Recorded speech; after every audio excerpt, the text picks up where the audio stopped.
বন্ধুরা, আপনিও কি 10-20 বছর ধরে হাঁটু ব্যথা, কোমর ব্যথা, পিঠ ব্যথা বা পা ফুলে গেছে, গোড়ালি ব্যথার মতো সমস্যা, কানে ব্যথার মতো সমস্যায় ভুগছেন? তাহলে আজকে আমি আপনাদের সাথে এমন একটা ন্যাচারাল রেমেডি শেয়ার করব, যেটা ইউজ করলে পরে হাঁটু ব্যথা, কোমর ব্যথা বা যে কোনো ধরনের জয়েন্টের ব্যথা চলে যাবে চিরতরে। এই টোটকাটি তৈরি করে ইউজ করা খুবই সহজ। তো চলুন ভিডিওটি শুরু করা যাক। বন্ধুরা, টোটকাটি তৈরি করার জন্য নিয়ে নিতে হবে আলু। আলু আমাদের প্রত্যেক বাড়িতেই থেকে থাকে। তো এখানে আমি একটা কাঁচা আলুর ইউজ করব। তবে এখানে আলুর যে খোসা, সেই খোসাগুলো আমাদের প্রথমে ছিলে নিতে হবে। তবে আলুটাকে তার আগে ভালো করে ধুয়ে পরিষ্কার করে নেবেন। যেহেতু আলুর গায়ে মাটি লেগে থাকে বা ধুলো লেগে থাকে, তার জন্য আলুটাকে প্রথম পরিষ্কার করে নিতে হবে। কারণ আলুর খোসারও ইউজ এখানে হবে বা আলুরও ইউজ হবে। তাই এখানে প্রথমে আলুটাকে ধুয়ে আলুটাকে ছিলে নিয়েছি। আলুটাকে ছিলে নেওয়ার পরে একটা পাত্রে নিয়ে নিতে হবে জল। এখানে জল মোটামুটি 1 থেকে 1.5 গ্লাস মতো জল নেব। আর আলুর খোসাগুলো এই জলের মধ্যে ঢেলে দিয়ে এবার এই জলটিকে আমাদের খুব ভালো মতো ফুটিয়ে নিতে হবে। তার আগে 1 চামচ মতো লবণও দিয়ে দিতে হবে। লবণ যেহেতু যে কোনো ধরনের ব্যথা, মোচ কম করতে খুব সাহায্যকারী, ফোলা ভাব দূর করতে সাহায্যকারী, ফোলা ভাব কমাতে সাহায্যকারী, তাই লবণ দিয়ে ভালো করে ফুটিয়ে নেওয়া হয়েছে জলটিকে। এবার এখানে এই যে ছিলে রেখেছি আলুটাকে, তো এই আলুটাকে কি করব, এখন আমরা গ্রেট করে নেব।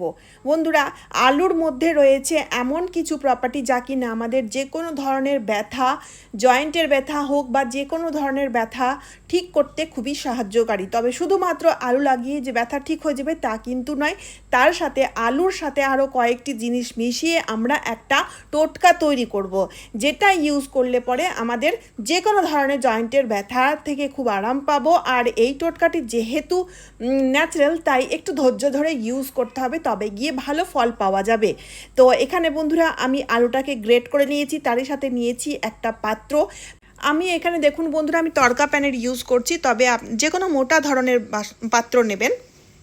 এবার আমাদের নিয়ে নিতে হবে দেশলাই কাঠি। দেশলাই কাঠির মধ্যে যেহেতু রয়েছে ফসফরাস, যা কিনা আমাদের হাঁটুর মধ্যে ক্ষয়ে যাওয়া গ্রিস তৈরি করতে সাহায্যকারী, তাই এখানে আমাদের দেশলাই কাঠি 5 থেকে 6টা নিয়ে নিতে হবে। এবার আমাদের নিয়ে নিতে হবে তেজপাতা। বন্ধুরা, এই তেজপাতাও কিন্তু যে কোনো ধরনের ব্যথা বেদনা দূর করতে খুবই সাহায্যকারী। তো 2 থেকে 3টে তেজপাতা নিয়ে তেজপাতাগুলোকে টুকরো টুকরো করে কেটে এর সাথে মিশিয়ে দেব। মিশিয়ে দেওয়ার পরে বন্ধুরা, এবার আমাদের আর কয়েকটি জিনিস মাত্র নিতে হবে। তারপরে বন্ধুরা আমাদের নিয়ে নিতে হবে সর্ষের তেল। সর্ষের তেল পেন কিলারের মতো কাজ করে থাকে। আর সর্ষের তেল যদি না থাকে, তার জায়গায় আপনারা তিলের তেল যদি থাকে সেটাও নিয়ে নিতে পারেন। যেহেতু তেল দিয়েছি, এবার আমাদের নিয়ে নিতে হবে হলুদ। তেল আর সর্ষের তেল আর হলুদ গুঁড়ো আমরা প্রত্যেকেই জানি যে কোনো ধরনের ব্যথা, মোচের ক্ষেত্রে আমরা একটা লেপ লাগাই, দেখবেন অনেক সময়, তো খুব ভালো কাজ দেই বলেই আমরা হলুদ আর সর্ষের তেলের লেপ লাগাই। তো তার জন্য এখানে হলুদও কিন্তু একটা ন্যাচারাল পেন কিলারের মতো কাজ করে থাকবে।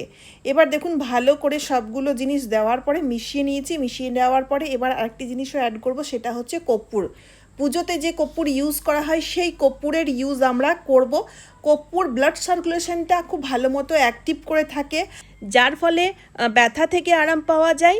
আর ব্লাড সার্কুলেশনটা খুব ভালো হওয়ার কারণে মাঝে মধ্যেই দেখবেন শিরার মধ্যে যে টান ধরার মতো সমস্যা বা শিরার মধ্যে ব্লকেজের যে সমস্যা, সেই সমস্যাও দূর হয়ে যাবে, ঠিক হয়ে যাবে।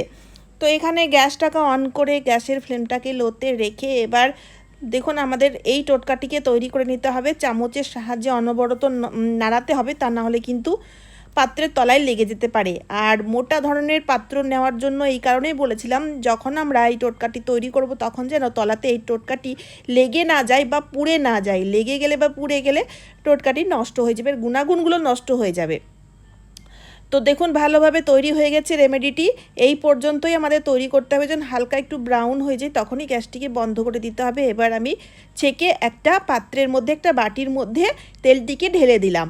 এবার এই তেলটি আপনারা বেশি করে তৈরি করে রাখুন, খারাপ হবে না। আর একবার তৈরি করলে অনেক দিন পর্যন্ত ইউজও করা যাবে, তাই প্রত্যেক দিন করার কোনো ঝামেলা নেই। মানে প্রত্যেক দিন তৈরি করে ইউজ করতে হবে, এই ঝামেলা হবে না। এবার বন্ধুরা আমি প্রথমেই হাঁটুতে অ্যাপ্লাই করে দেখাবো। আজকাল হাঁটু ব্যথার সমস্যায় কিন্তু অনেকেই ভুগে থাকেন। আগে একটা সময় ছিল বয়স বেশি হলে হাঁটু ব্যথার সমস্যা দেখা দিত, কিন্তু এখন অল্প বয়স থেকেই কিন্তু হাঁটু ব্যথার মতো সমস্যা দেখা দিচ্ছে। তো সেক্ষেত্রে বন্ধুরা প্রথমেই আপনারা কি করবেন, যে আলু খোসা দিয়ে যে জলটা ফুটিয়ে রেডি করেছিলাম সেই জলটা দিয়ে শেক করে নিতে হবে এইভাবে। তো একটু চেপে চেপে শেক করবেন, এতে কি হবে দেখবেন ব্যথা থেকে ইনস্ট্যান্ট আরাম পাওয়া যাবে, বা যদি কোনো ফোলা ভাব থাকে সেই ফোলাটাও কিন্তু এইভাবে শেক করার ফলে কমে যাবে।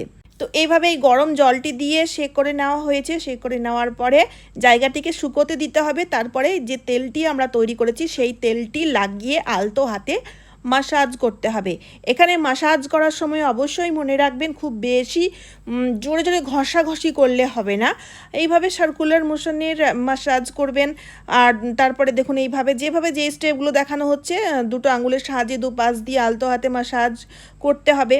হাঁটুর তলাতেও তেলটি লাগিয়ে আলতো হাতে মাসাজ করবেন। মাসাজ করার পরে আরেকটি কাজ করতে হবে, যে কোনো কাপড় বেঁধে দেবেন হাঁটুটাকে, যাতে এর তেলের যে গুণাগুণ, যে গরম ভাব, সেই গরম ভাবটা যেন হাঁটুর হাড়ের মধ্যেই থাকে, হাঁটুর মধ্যে যেন ঠান্ডা হাওয়া না ঢোকে। ঠান্ডা হাওয়া ঢুকলেই শিরশিরানি বা হাঁটু ব্যথার সমস্যা দেখা দেয়, তো সেই সমস্যা দূর হবে। গরম পট্টিরও ইউজ কিন্তু আপনারা এক্ষেত্রে করতে পারেন। আর এইভাবে বেঁধে মোটামুটি 4 ঘন্টা তো রাখতেই হবে। রাত্রেবেলায় ঘুমোতে যাওয়ার আগে যদি হাঁটুর মধ্যে লাগিয়ে এইভাবে বেঁধে রাখতে পারেন সবচেয়ে বেশি ভালো কাজ দেয়। এবার বলি, অনেকেই রয়েছে যাদের শিরার মধ্যে টান ধরে থাকে বা সঠিকার মতো সমস্যা দেখা দেয়। আপনারা দেখেছেন এই পায়ের যে শিরাগুলো সেগুলো মোটা মোটা নীল নীল হয়ে একদম ফুলে যায়। তো সেক্ষেত্রে আপনারা কি করবেন, এই তেলটি দিয়ে মাসাজ করবেন। তার আগে অবশ্যই গরম জলটি দিয়ে শেক করে নিতে হবে। গরম জলটি দিয়ে শেক করে নেওয়ার পরে এই তেলটি দিয়ে মাসাজ করবেন। এমনিতে যদি হঠাৎ দেখা যায় যে পাটা কি মানে পায়ের শিরায় টান ধরছে, তখনও চটজলদি এই তেলটি দিয়ে এভাবে মাসাজ করলে দেখবেন চটজলদি ভালো হয়ে যাবে। ব্লাড সার্কুলেশনটা যেহেতু খুব ভালোভাবে অ্যাক্টিভ হয়, যার ফলে এই সমস্ত সমস্যা ধীরে ধীরে ঠিক হয়ে যায়। কোনো রকম কোনো পেন কিলার খাওয়ার প্রয়োজন পড়বে না, আর কোনো রকম কোনো ট্রিটমেন্টও নেওয়ার প্রয়োজন পড়বে না। তবে হোম রেমেডি তাই ওয়ার্ক করতে অবশ্যই টাইম লাগবে। 1 মাস টানা আপনারা ইউজ করে দেখুন, তাহলেই বুঝতে পারবেন কতটা ভালো রেজাল্ট পাওয়া যেতে পারে। এবার অনেকেই রয়েছে যাদের হাঁটু ব্যথার সমস্যার সাথে সাথে গোড়ালি ব্যথার সমস্যা রয়েছে, বা অনেকেই রয়েছে যাদের হাঁটু ব্যথার সমস্যা বা কোমর ব্যথা সমস্যা নেই, তবুও গোড়ালি ব্যথার মতো সমস্যা রয়েছে, যেটা আমার হয়েছিল কিছুদিন আগে। তো সেক্ষেত্রে আপনারা কি করবেন, এইভাবে শেক করে নেবেন, তারপরে তেলটি লাগাবেন। তেলটি লাগানোর পরে এখানে দেখুন হিল প্রোটেক্টার, এটা অনলাইনে আপনারা খুব সহজেই পেয়ে যাবেন। এটা বেঁধে যদি আপনারা হাঁটাচলা করতে পারেন তাহলে দেখবেন খুব আরাম পাওয়া যাবে। তো চলুন বন্ধুরা, আজকের মতো এই পর্যন্ত। আশা করছি এই টোটকাটি আপনাদের প্রত্যেকেরই খুব কাজে দেবে, তাই ভিডিওটি শেয়ার করতে ভুলবেন না। তার সাথে সাথে চ্যানেলটিকে সাবস্ক্রাইব করে অবশ্যই আমার পাশেই থাকবেন। তো চলুন আবারও দেখা হচ্ছে অন্য কোনো নতুন ভিডিওতে। আপনারা সবাই খুব ভালো আর সুস্থ থাকবেন। টাটা বন্ধুরা।